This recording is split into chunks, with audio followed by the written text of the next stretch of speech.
સૂર્યગ્રહણનો પ્રસંગ આવ્યો કુરુક્ષેત્રમાં સૂર્યગ્રહણ સ્નાનનો બહુ મહિમા છે. પછી તો સૂર્યગ્રહણના પ્રસંગે આજ કુરુક્ષેત્રમાં મોટા મોટા મહાત્માઓ દેશ દેશના રાજાઓ વ્રજવાસીઓ આવ્યા, એમના મિલનનું અહીંયા વર્ણન છે. રાહુ કેતુ સૂર્ય ચંદ્રને ગળવા આવે અને ગ્રહણ કરે. સૂર્યને ગ્રહણ લાગે ને ત્યારે દિવસ હોવા છતાં અંધારું છવાઈ જાય. જ્યારે જ્ઞાન અજ્ઞાનથી ઢંકાય ત્યારે સ્નાન કરી ધ્યાન સાથે જપ કરો. ગ્રહણમાં બીજું કાંઈ કામ કરવું નહીં.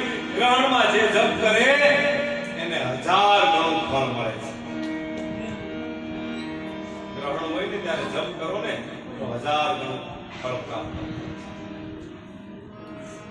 સૂર્યનારાયણ બુદ્ધિના માલિક દેવ છે. આજ વસુદેવે ત્યાં યજ્ઞ કર્યો. એ પ્રસંગનું વર્ણન નિષ્કામ ભાવથી કરેલું કામ પાપને બાળે છે. નિષ્કામ ભાવ. સકામ ભાવથી કરેલું કર્મ સ્વર્ગ અપાવે પરંતુ મુક્તિ નહીં આપે. અને મનુષ્ય શરીર એ કાર્ય ક્ષેત્ર છે.